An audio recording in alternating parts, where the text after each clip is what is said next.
Olá! No vídeo de hoje a gente dá continuidade àquela série na qual eu falo sobre os meus livros favoritos. Sim, uma série, porque se fosse tudo num vídeo só ia dar o quê? Um vídeo de 5 horas talvez. Nem sei se o YouTube comporta isso. E também porque eu acho que eu ia me sentir impelida a fazer um vídeo mais compacto, uma lista mais compacta. E aí quebrar os meus favoritos em várias categorias foi a melhor maneira que eu achei de dar uma roubada no jogo e colocar um monte de livro favorito aqui pra vocês. Aqui a gente já tem vídeo para os meus clássicos favoritos e para os meus livros russos favoritos. Deixarei o link aqui no box de informação. Vou criar uma playlist também bonitinha para colocar todos esses vídeos. E hoje eu trago os meus favoritos de não ficção. Entretanto, não sei se vocês vão lembrar disso, o meu plano inicial era colocar 5 livros, no máximo, em cada lista. No de clássicos falhei miseravelmente, foram 10 livros, e aí eu usei a desculpinha de colocar 5 clássicos mais antigos e 5 clássicos mais contemporâneos. Sim, desculpinha esfarrapada. Aí no de russos eu consegui, mas só porque eu me limitei a colocar um livro de cada autor, porque senão ia ser praticamente só Tolstói ali no top 5, e também porque eu tirei os contos, senão teria sido impossível também. E para falar de não ficção eu falhei de forma ainda mais colossal que dos outros dois, porque eu trouxe 10 livros aqui e como se não bastasse os 10 livros, eu ainda dei uma roubadinha e vai ter uma categoria à parte só para biografias, porque senão isso aqui ia ficar gigante. Mas no vídeo de biografias serão apenas 5, eu juro. Corta a cena, eu aparecendo com 10 biografias. Bom, desculpas esfarrapadas postas à luz, vamos aqui começar então o vídeo efetivamente. Não ficção foi uma categoria da qual eu me aproximei muito nos últimos anos. Durante a faculdade, eu fiz faculdade de 2015 a 2019, eu li muita não ficção por causa da faculdade, e aí eu lembro que quando a faculdade acabou eu fiquei, meu Deus do céu, eu só quero ler a minha ficção de novo. E aí eu larguei um pouco a não ficção, fiquei bem mais na ficção mesmo. Mas de uns 2 anos pra cá eu senti saudade da não ficção, fui explorar aí alguns temas que me interessam, alguns gêneros também, como por exemplo ensaios, vocês vão ver que tem alguns aqui. Inclusive devo dizer que eu quase fiz uma lista separadinha só para as minhas coletâneas de ensaios favoritas, mas sosseguei meu facho, já tô roubando demais nisso aqui. E vamos começar. Então, temos 10 livros aqui, eu vou começar de forma meio aleatória. Para alguns deles já tem vídeo aqui no canal e quando tiver eu vou deixar tudo aqui no box de informações e aviso vocês aqui também. E vamos começar com um livro que não tem vídeo específico aqui no canal, mas que é um dos meus grandes favoritos e tá precisando de uma releitura.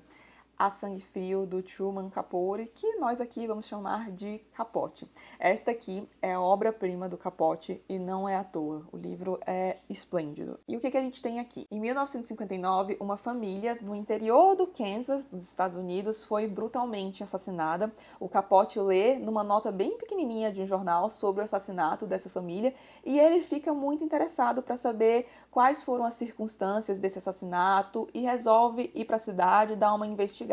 Mas eu acho que nem ele esperava que ele fosse se envolver tanto com essa história. Aqui neste livro ele nos apresenta a família que foi assassinada, que era uma família bem típica do interior dos Estados Unidos, um casal que tinha 2 filhos adolescentes, uma menina e um menino. Fala de como era a vida desse casal, que eram pessoas muito queridas ali na comunidade, eram pessoas mais abastadas e que sempre ajudavam ao próximo. E ele também nos apresenta aos assassinos. A polícia consegue identificar os assassinos com certa facilidade. Eram 2 amadores. Eles planejam esse crime visando pegar uma boa grana e no fim das contas acabam matando a família inteira para conseguir $42. E a maneira como o Capote narra isso aqui, gente do céu. E a melhor parte do livro é o Capote montando o retrato dos assassinos, mostrando como é que foi a premeditação do crime, como eles se conheceram, como era o passado de cada um, porque o Capote ganhou muito a confiança desses assassinos. Eles se sentiam muito à vontade para conversar com o Capote sobre qualquer coisa, se abriam mesmo com ele, e eu tenho certeza de que se não fosse isso, o livro não teria sido o sucesso que foi. Aqui ele apresenta desde a premeditação do crime, passando passando pela execução, depois fala das tentativas deles de não serem pegos, o que eles fizeram a partir do assassinato, e vai até a execução desses assassinos, que foram condenados à pena de morte e foram enforcados em 1965, mesmo ano de publicação deste livro. E não bastasse o livro ser sensacional, a maneira com a qual o Capote narra isso aqui é magistral. A história em torno do livro também é muito interessante. Pessoas que se interessam pelo Capote já devem saber disso, mas este livro aqui representa o ápice da carreira do Capote. E, como esse aqui é o ápice, depois disso vem uma derrocada, e a derrocada vem feia, porque o que acontece? O Capote se envolve muito com esses assassinos, muito mesmo, e um desses assassinos tinha um histórico muito parecido com o do Capote, de ter uma infância difícil, um lar onde ele não tinha muito amor, uma adolescência complicada, e o Capote tem tudo isso também. Inclusive, boa parte da obra dele é permeada por esses temas do abandono infantil, a solidão, etc. E aí ele se identifica muito com um desses prisioneiros a ponto de se envolver amorosamente com ele. E o Capote presencia o enforcamento dele. Só que eu acho que nem ele imaginava o quão afetado ele ficaria por essa experiência, por vê-lo sendo enforcado. E aí, depois disso, o Capote vira outra pessoa, se afasta de muitos amigos, até os amigos que querem se aproximar, querem ajudá-lo, ele dá um jeito de se afastar, se afunda em álcool, drogas, enfim, nunca mais volta a ser o mesmo Capote de antes de A Sangue Frio. Então essa obra aqui custou muito pro Capote, mas o resultado, espero que ele tenha achado que valeu a pena. Agora vamos para a melhor coletânea de ensaios que eu já li e uma das minhas melhores leituras do ano. Só perde para a Crônica da Casa Assassinada, que é Menos que Um, do Joseph Brodsky. Brodsky é um amorzinho meu. Eu descobri o autor no ano passado através de uma coletânea de ensaios dele, bem pequenininha, chamada Sobre o Exílio, que sai pela editora Enei. Já tem vídeo aqui, eu vou deixar o link no box de informações. E fiquei apaixonada. E falando bem rapidinho sobre quem foi o Joseph Brodsky, porque é importante para entender os temas sobre os quais ele trata, o Brodsky foi um grande poeta russo. Ele foi Prêmio Nobel de Literatura em 1987, mas devido à sua obra supostamente antissoviética, ele é convidado a se retirar em definitivo do seu país, a Rússia. E aí ele vai se exilar nos Estados Unidos, não volta para a Rússia até a sua morte. E lendo os escritos do Brodsky, dá para perceber que isso é algo que o fere muito. Bom, Brodsky é um poeta, e se a linguagem, a língua, já é importante para um escritor de prosa, imagine para um poeta. Então aqui o Brodsky fala um pouco da vivência dele, ele nasce em São Petersburgo, aí tem vários ensaios aqui que falam um pouco de São Petersburgo, ele também fala dos grandes nomes da literatura do país dele, tem ensaios aqui dedicados a Anna Akhmatova, a Osip Mandelstam, por exemplo. Tem um ensaio aqui também no qual ele aborda aquela famosa questão da literatura russa, Tolstói ou Dostoiévski, e na minha humilde opinião, o Brodsky é quem desenvolve essa questão da melhor maneira possível. Se você ficou curioso, tem vídeo para este livro aqui no canal, vou deixar o link no box de informações, e eu falo bastante sobre essa questão lá. E apesar de os temas dos ensaios variarem bastante entre si, em quase todos eles fica muito nítido aquela questão da perda da linguagem dele, de como, apesar de ser muito bem recebido e prestigiado no exterior, ele não consegue se sentir em casa mesmo, porque essa ausência da língua é algo muito forte para ele. E eu acho que ele consegue passar essa sensação nos textos dele de forma muito bonita, porque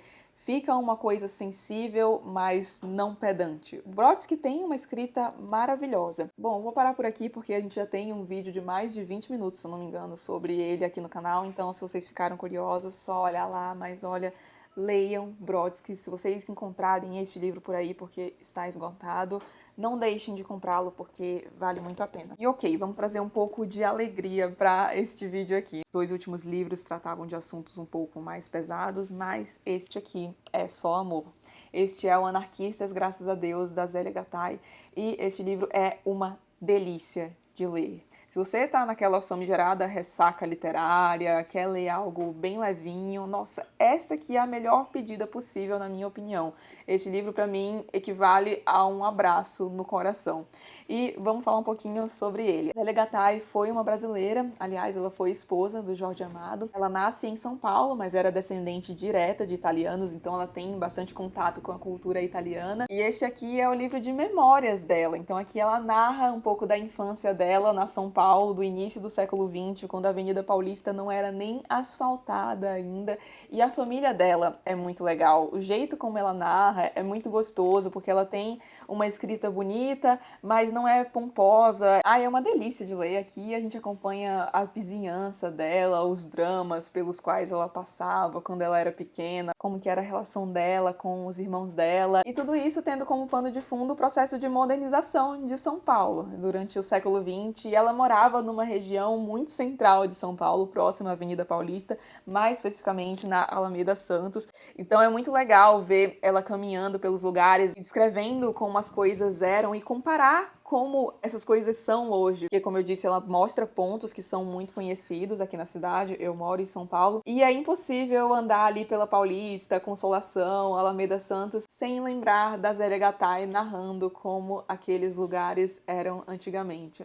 É uma delícia. Por favor, não deixem de ler este livro aqui, especialmente se você mora em São Paulo, que é muito legal andar por essas regiões pensando nos relatos da Zélia, mas até se você não é de São Paulo, tá? Esse livro aqui é uma joia, pra mim, uma das maiores joias da literatura nacional. Amo de paixão. De livro de memórias à divulgação científica, vamos agora falar de Carl Sagan e o seu maravilhoso Pálido Ponto Azul. Apesar de reconhecer que O Mundo Assombrado pelos Demônios é o livro mais importante do Sagan, pra mim não tem jeito. Pálido Ponto Azul é o meu preferido. E o título desse livro, o título que eu adoro, aliás, faz referência a uma fotografia da Terra que foi tirada por uma nave que estava para além da órbita de Netuno, ou seja, a Terra estava bem distante, na qual eu vou ver se eu deixo a foto aqui do lado, para vocês verem, vocês terem uma noção do quão pequenininha a Terra tá. A Terra parece como um pontinho ínfimo, um simples pálido ponto azul em meio à imensidão do universo. Mas é nesse ponto bem pequenininho que nós estamos, bem como toda a nossa história. E através dessa foto, o Sagan dá uma lição de humildade, porque por mais que seja um pontinho quase que insignificante frente à imensidão do universo, até onde nós sabemos, este é o único planeta em que há vida inteligente,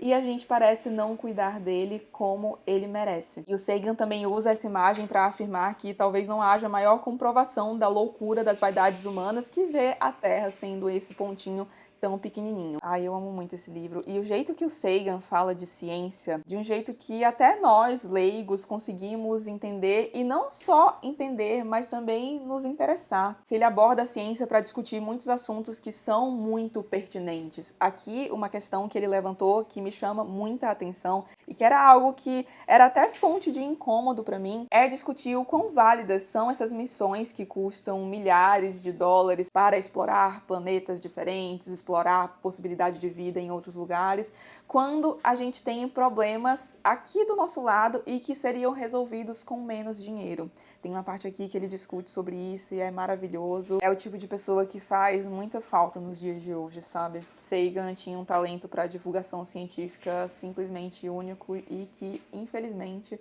penso que jamais irá se repetir, mas felizmente ele deixou uma vasta obra disponível para nós, inclusive um romance que já foi até resenhado aqui no canal, vou deixar o link no box de informações. E dentre essa vasta obra, este livrinho aqui, que aliás recomendo muito para quem quiser conhecer a obra do Carl Sagan. E agora voltando para os livros barra pesada. Este aqui é o Helter Skelter, do Vincent Bugliosi. Na minha opinião, este livro aqui tá coladinho no A Sangue Frio, no quesito melhores livros que tratam de crimes reais que eu já li. E uma das coisas que mais contribui para tornar este livro tão incrível é que ele é escrito por uma pessoa que ocupou uma posição muito importante no julgamento de um dos crimes mais chocantes da história, que foram os crimes Tate LaBianca, que tiraram a vida de 7 pessoas, dentre elas a atriz Sharon Tate, que não só foi brutalmente assassinada, mas que também estava grávida. E o que é especialmente sensacional nesse livro aqui é ver como o Bugliosi conseguiu provar a culpa do Manson nesses assassinatos, porque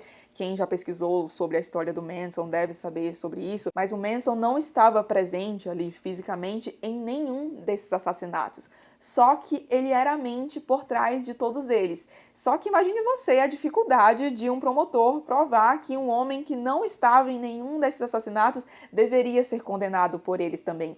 E aí ele explica todo o processo de lavagem cerebral que o Manson fazia. Mostra também como que o Manson escolhia cuidadosamente cada um dos membros da família dele. Eles viviam ali como uma família, eram várias pessoas em uma casa só. E todas tinham histórias, de certo modo, bastante parecidas. Eram meninas que tinham a ausência da figura paterna, então precisavam um pouco da figura de um homem forte, de um homem que as protegesse. E aí ele escolhe homens muito bonitos e com propensões a vícios para conseguir atrair essas meninas para a família. É um negócio bizarro, mas é genial e isso é inegável. O Manson era realmente muito inteligente, que é uma desgraça, porque essa inteligência foi utilizada para fazer muito mal. E além de destrinchar como funcionava a família do Manson, a lavagem cerebral, etc., ele mostra como que esses assassinatos eram realizados. Então, quais eram as motivações? Como que era a premeditação? Ele mergulha especialmente nesse caso, Tate LaBianca, que é muito chocante. A gente acompanha aqui tudo o que aconteceu na madrugada na qual esses assassinatos foram cometidos. É sensacional. Por mais que seja um livro que trate de um tema pesado, você não consegue parar de ler de jeito nenhum. Eu devorei isto aqui. Infelizmente, a gente não tem tradução para o português. Esta edição aqui é americana, mas vira e mexe dá para achar por um preço bem bom na Amazon. Vou deixar o link aqui no box de informações. E eu acho que para quem tem inglês, pelo menos ali intermediário, é bem tranquilo de ler. Não tem um vocabulário muito rebuscado, não, é tranquilo. E se você, assim como eu, gosta de entender um pouco da mente dessas pessoas bizarras, eu sei que isso pode parecer esquisito, mas eu gosto muito de ler sobre esses temas, este livro aqui é imperdível. Agora eu queria falar de Patti Smith e seu Só Garotos. Este aqui foi o primeiro livro que eu li da Patti, e antes de ler eu não conhecia muito da Patti, sabia que ela era uma cantora bastante famosa, mas não sabia nada além disso. E após a leitura deste livro aqui, ela passou de pessoa quase desconhecida para mim a uma das artistas que eu mais admiro. Este aqui é um livro de memórias dela e é a realização de uma promessa que ela fez a um grande amigo seu chamado Robert Mapplethorpe. Alguns aí devem conhecê-lo porque ele foi um fotógrafo muito famoso e ele e a Patti se conhecem antes de ambos se tornarem famosos. Então a Patti começa o livro falando um pouco da infância dela, que foi uma infância muito difícil. Ela veio de uma família muito pobre, mas desde pequena ela tentava aproveitar ao máximo as poucas oportunidades que a vida dava a ela. Então, ela gostava de ler muito, sonhava muito grande, apesar de passar por muitas dificuldades, até que, em certo momento, ela decide pegar suas coisinhas, vai para Nova York sem nada, apenas tentar a vida mesmo. E durante esse processo, ela conhece o Robert, que estava ali na mesma situação que ela, vivendo aos trancos e barrancos também, tentando atingir as ambições dele. Ele queria ser um grande fotógrafo, um grande artista. A Patti, por sua vez, queria seguir o caminho da música. E é muito bonito ver como eles se apoiam em diversos momentos, a trajetória deles, até porque são pessoas muito bem-sucedidas, no fim das contas, mas o caminho até chegar lá, meu Deus do céu, comeram o pão que o diabo amassou diversas vezes. E outra coisa que é legal aqui é que, do mesmo modo como em Anarquistas, graças a Deus, a gente tem como pano de fundo o processo de modernização de São Paulo, aqui a gente tem o processo de modernização de Nova York. Aqui a gente tem a Nova York dos anos 60 e 70, e aí vendo as grandes figuras do rock surgindo, a cidade também melhorando, o processo de se tornar esse grande centro que a gente conhece hoje, mais ainda com condições deploráveis nas quais a Patti vive. Mas apesar desse livro narrar muita coisa triste, é tudo narrado de um jeito tão bonito que a escrita da Patti tem uma sensibilidade ímpar. Apesar de ser um texto em prosa parece poesia. É impressionante o que ela faz com as palavras. Eu já li este livro aqui 3 vezes e com certeza vai vir uma quarta e uma quinta, porque é maravilhoso. Na minha opinião, assim como em Anarquistas, graças a Deus, o único defeito desse livro é que ele acaba. E já que falei de Patti Smith, vamos falar agora de uma amiga muito próxima da Patti, que é a minha escritora favorita, Susan Sontag. Eu pensei muito em qual livro eu traria da Susan Sontag pra cá, porque a minha vontade era trazer mais 2, pelo menos. Mas eu resolvi trazer o meu favorito, que eu sei que não é o melhor. Aliás, acho que não pode nem ser considerado um livro dela mesmo, porque este aqui é um livro que traz uma entrevista que ela dá, mas é que é o meu favorito, foi o livro através do qual eu conheci a Susan. Na verdade, entrei em contato com ela pela primeira vez, porque eu já sabia quem era Susan Sontag, mas não tinha noção da magnitude dessa mulher. Mas felizmente tive através disso aqui. Poucas vezes eu me conectei tanto com as falas de alguém quanto eu me conectei com as falas da Susan aqui. É impressionante.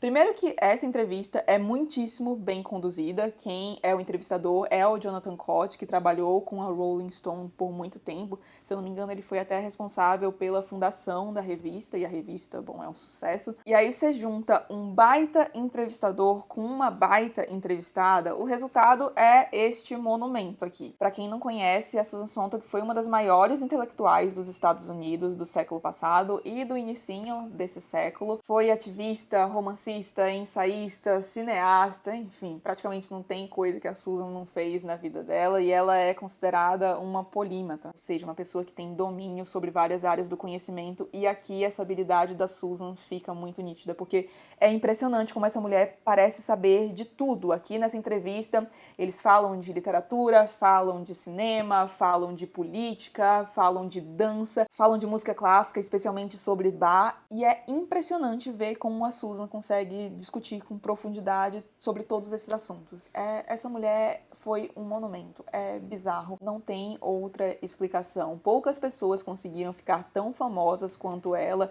escrevendo principalmente ensaios, e lendo isso aqui a gente percebe o porquê de todo mundo querer ouvir a opinião de Susan Sontag quando algo importante acontecia. Vou parar por aqui porque a gente já tem vídeo sobre essa entrevista aqui no canal, o link vai estar no box de informações, e se você quer conhecer Susan Sontag, ficou curioso, recomendo ou este livro aqui ou o Sobre Fotografia, que é o outro livro que eu quase trouxe dela aqui. Mas não deixem de conhecer Susan Sontag, este aqui é um livro pro qual eu sempre volto, porque tem várias coisas que eu marquei aqui que eu gosto de ficar relendo. E outro livro que se encaixa nessa categoria dos livros para os quais eu sempre estou voltando é esta coisa maravilhosa aqui chamada Do Que Eu Falo Quando Eu Falo de Corrida, do Haruki Murakami. E é um escritor japonês muito famoso, tem milhares de livros, é um escritor muito prolífico. E eu confesso que eu não tinha muito interesse na ficção do Murakami, mas na não ficção sim, especialmente neste livro aqui. E quando eu li, foi um amor nível. Eu terminei de ler e imediatamente voltei para a primeira página para ler de novo, porque isso aqui é maravilhoso. Bom, aqui a gente tem um conjunto de ensaios do Murakami que, de certa forma, abarcam o tema corrida. O Murakami corre há bastante tempo, ele pratica triatlon também, é uma pessoa muito ativa, mas aqui ele fala um pouco de como começou esse relacionamento dele com a corrida e de como a corrida, o esporte no geral, mas principalmente a corrida, o ajuda a ser um profissional melhor, a ser uma pessoa melhor. E é muito legal de ver essa história entre corrida e trabalho para ele, porque tá muito entrelaçado desde o início. O Murakami tinha um bar de jazz que fazia bastante sucesso e nessa época ele acabava sendo bastante ativo porque ele ficava o tempo todo pra lá e pra cá nas funções do bar, não parava nunca. Só que aí ele decide largar o bar pra se dedicar à escrita. Aliás, ele conta como ele toma essa decisão aqui, é no mínimo curioso. E aí ele vê que começa a ficar sedentário, ganhar mais peso, porque ele não fica mais ativo, ele fica simplesmente numa cadeira escrevendo o dia inteiro. correram. E aí ele resolve começar a correr. Só que ele começa e se apaixona. E logo vê que leva jeito para as corridas de longa distância. Um ano depois ele tá correndo maratona. E aí os anos vão passando, ele vai ficando cada vez mais famoso, mais conhecido. E nas palavras do próprio Murakami, a corrida teve uma grande influência nesse processo. Eu sou suspeita para falar porque eu corro e eu sou apaixonada por corrida. Então, qualquer coisa que fale de corrida eu já me interesso automaticamente. Mas ouso dizer que mesmo quem odeia correr, odeia esporte, vai querer catar um par de tênis e sair correndo por aí depois de ler este livro, ou pelo menos vai tirar boas lições daqui. E, de novo, queria ficar falando mais sobre esse livro aqui, mas já temos um vídeo também bem longuinho para ele aqui no canal, então deixarei no box de informações. Mas, pelo amor de Deus, se você é corredor ou é apaixonado por algum esporte e ainda não leu este livro, faça um favor a si mesmo e leia. Maravilhoso. Murakami é muito legal. Você termina isso aqui querendo ser amigo dele. Tá acabando, aguenta aí. Faltam só 2. Agora quase fechando a lista com uma leitura que eu fiz neste ano e, caramba, foi direto para os favoritos e espero muito conseguir falar sobre ela em breve por aqui, que é a Antologia do Pensamento Crítico Russo, uma coletânea de organização do Bruno Barreto Gomide que abarca quase 100 anos do melhor da produção crítica da Rússia. Eu sou suspeita também para falar de literatura russa porque eu amo. Aqui no canal a gente tem uma playlist com uns 20 vídeos talvez sobre literatura russa. É uma das minhas literaturas, se não a minha literatura favorita. E essa coletânea aqui vem para mostrar que nem só de romance e poesia viviam os russos, porque a produção crítica deles também.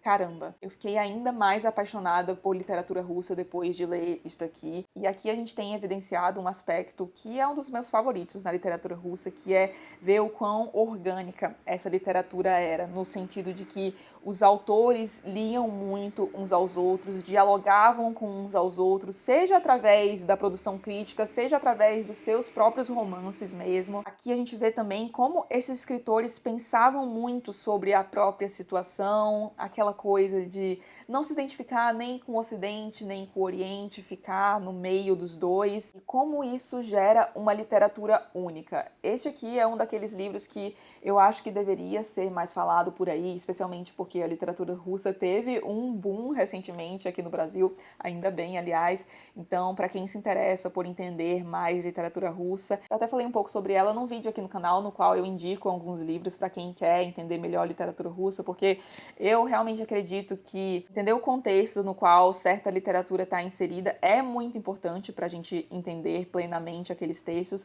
mas na literatura russa, na minha opinião, isso é ainda mais essencial, dado o contexto muito único de lá, e este livro aqui ajuda nessa tarefa, apesar de que eu só recomendo se você já tiver certo contato com os russos, porque aqui eles vão discutir algumas temáticas das obras de Dostoiévski, Tolstói, por exemplo. Então, para este caso aqui, acho que é legal já ter certo conhecimento dos russos. Se você já o tem, vai de cabeça, porque é maravilhoso. Reli vários ensaios, estou relendo, na verdade, alguns ainda, porque não fiz resenha para este livro aqui no canal, mas assim que tiver, eu atualizo a descrição aqui no box de informações. Então, se você estiver assistindo a este vídeo de 2022 para frente, é provável que a descrição aqui já esteja atualizada com um vídeo para este livro sensacional. Tá dando trabalho essa resenha, mas um dia ela sai. E vocês acharam mesmo que eu não ia falar de Stefan Zweig? O pessoal que acompanha aqui no canal já devia estar, ué, cadê o Zweig? Pois bem, está aqui fechando a lista. Último da lista, mas definitivamente não menos importante, até porque eu nem falei sobre isso, né, gente? Mas não tem ordem essa lista, tá? Pelo amor de Deus. E se for pra fazer ranking, vocês já estão pedindo demais de mim. Entretanto, ouso dizer que se eu tivesse que fazer um ranking, este aqui certamente estaria ali no top 3, se não na primeira colocação, porque eu sou apaixonada por esse livro aqui. Foi a minha melhor leitura do ano passado. E o que a gente tem neste livro, afinal de contas? O Zweig teve uma vida muitíssimo interessante, apesar de um fim trágico. Ele nasce no fim do século XIX e morre na metade do século XX. E ele nasce na Áustria, ou seja, ele não só vive tempo suficiente para vivenciar as duas grandes guerras mundiais, como está muito próximo do foco delas, ali na Áustria. E o que o Zweig faz aqui é basicamente narrar a sua vida inteira, mas, apesar de ser uma autobiografia, ele não se coloca bem no centro dos acontecimentos aqui. O centro deste livro aqui é, na verdade, os acontecimentos de seu tempo, que foram muitos e que tiveram consequências que ecoam até os dias de hoje. Então ele começa ali na Viena do fim do século XIX para a virada para o século XX, quando ainda era parte do grande Império Austro-Húngaro e que ocupava o posto de centro cultural mundial. E o Zweig tinha uma posição muito privilegiada nessa sociedade. Ele era membro da burguesia cosmopolita europeia, que por muito tempo gozou de plena segurança e liberdade no mundo, podia ir e vir, cruzar fronteiras sem mesmo ter que apresentar um passaporte, mas aos poucos ele vê o mundo dele ruir. Esse mundo que ele chama de o mundo de ontem. O Império Austro-Húngaro cai, o mapa europeu assume uma configuração completamente diferente. Ele passa de autor mais traduzido do mundo a um autor que tem a sua obra incinerada, e mesmo com a posição dele privilegiada na sociedade, ele se vê correndo risco de vida em razão do antissemitismo, dado que ele era judeu. Em meio à Segunda Guerra Mundial, ele busca exílio aqui no Brasil, mais especificamente em Petrópolis, no interior do Rio de Janeiro, e lá se suicida porque simplesmente não via mais esperança no mundo. E ele deixa aqui pra gente uma reconstituição desse mundo que ele chamava de o mundo de ontem, e é uma coisa maravilhosa. A escrita do Zweig é linda, é uma das minhas escritas favoritas e aqui eu acho que tá no auge. É impossível não ficar maravilhado com a descrição que o Zweig fazia da Viena como metrópole cultural, com a narração das próprias experiências dele, porque o Zweig conhecia muita gente famosona do meio literário. Ele era super amigo do Romain Rolland, recebia o Thomas Mann na sua própria casa, se correspondia com Hermann Hesse, com Rainer Maria Rilke. Você lê isso aqui e tem a impressão de que o Zweig conhecia todo mundo. Ele fala de vários autores e suas obras também. Ele faz uma visita à Yasnaya Poliana, que é a propriedade rural onde Tolstói viveu. Aliás, ele considerava Tolstói o maior escritor de todos os tempos, e aí compartilhamos fortemente essa opinião. Aliás, devo dizer que eu fiquei arrepiada, literalmente, quando ele narra essa visita que ele faz à Yasnaya Poliana. Fora isso, ele também faz uma análise muito legal da ascensão de Hitler aqui. Eu já li muita coisa sobre a Segunda Guerra Mundial e a análise dele é uma das coisas que eu mais gostei. Definitivamente um dos melhores panoramas que a gente pode ter da Europa do fim do século XIX até o início da Segunda Guerra Mundial. E aqui a gente tem uma citação do Zweig que dizia o seguinte: só um livro que a cada folha mantém um ritmo e arrebata o leitor até a última página me proporciona um deleite completo. E como diz o Alberto Dines, que é especialista na obra do Zweig e responsável pelo prefácio e pós-fácio desta edição, este, sem dúvida, é um deles, um desses livros que arrebata o leitor até a última folha. Não tinha como não fechar esta lista com Stefan Zweig e, ufa, acabamos! Enfim, mais um vídeo gigantesco neste canal, para variar, mas este aqui era um dos vídeos que vocês pediam muito. E é aquilo, né? Cuidado com o que vocês pedem, porque pode vir sob a forma de um vídeo de mais de 30 minutos, não é? Se vocês já tiverem lido algum livro desses, por favor, deixem aqui no box de informações pra gente conversar um pouco sobre esses livros. Eu já amo conversar sobre livro, imagine sobre os meus livros favoritos. E se vocês também quiserem deixar os favoritos de vocês, de não ficção, por favor, deixem aqui, como eu deixei claro no vídeo, eu adoro livros de não ficção, então se alguém quiser indicar mais alguns aí, sempre cabe mais um livrinho na estante, não é mesmo? E principalmente na lista de desejos. Se você tiver gostado do vídeo, não esqueça de deixar um like e de se inscrever no canal, caso não seja inscrito ainda. Um grande beijo e até o próximo vídeo.